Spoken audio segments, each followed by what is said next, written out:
Hello guys, in this video we are going to discuss about the catalytic hydrogenation of sulfur based heterocycles, mainly thiophene heterocycle. So as you know, sulfur containing molecules are always considered as the catalyst poison in heterogeneous catalysis, and that's why their reduction or their hydrogenation by transition metal heterogeneous catalysts always fail. But some modifications is also reported where thiophene or sulfur containing heterocycles can be transformed or can be hydrogenated. For example, thiophene can be hydrogenated if we take an excess of palladium on activated charcoal in methanol as the solvent in presence of a strong acid, for example sulfuric acid, and the reaction will proceed at room temperature in 3 to 4 atmospheric pressure of hydrogen. You will eventually get the corresponding hydrogenated product. So why the deactivation of the catalyst is basically taking place? This is because this lone pair of the sulfur will interact with the vacant d orbital of the transition metal catalyst on the surface of the heterogeneous catalyst, and that's why if this type of coordination takes place, then they will preferentially block the metal centers, and thereby the catalytic activity cannot be shown by that particular metal center. Like that, if all the metal centers or catalytic sites are blocked by the sulfur compounds, then eventually it behaves as the catalyst poison. So the amount of sulfur containing compound is very necessary to select or to determine the activity of the particular catalyst. For example, in Lindlar's catalyst,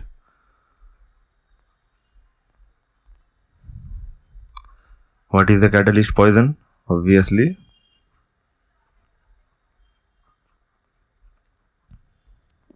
quinoline. So here what is basically quinoline does, quinoline interacts with its lone pair to the transition metal active site in the heterogeneous catalyst surface, and thereby it basically reduces the number of active site present on the heterogeneous catalyst, and thereby the reaction basically stops after the transformation of an alkyne into the corresponding cis alkene. And after the conversion of the alkyne into the alkene, this alkene, which was absorbed over the transition metal center, will be eventually replaced by another molecule of acetylene or alkyne, because the electron density of alkynes are very rich or very high, and that's why before this alkene gets any chance to undergo full saturation, the displacement by the alkyne molecule takes place, and that's why the reaction basically gives us the partially saturated alkyne, which is cis alkene. So now let us consider the sulfur heterocycles. If we take this kind of sulfur heterocycle where the lone pair of the sulfur atoms are basically blocked by substitutions. For example, if you take this particular sulfone where the lone pairs are replaced by 2 oxygen atom, then very mild reaction condition is required, because there are no deactivation or no catalyst poisoning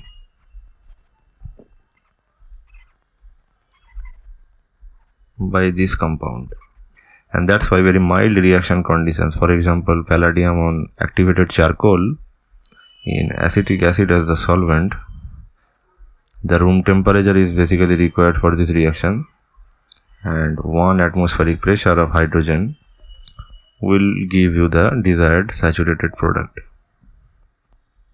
So here only the hydrogenation of this double bond is taking place.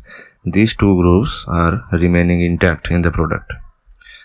So these are the basic transformation of heterocyclic compounds containing sulfur as the key atom. So this is it for this video. Thank you for watching this video. See you in the next video.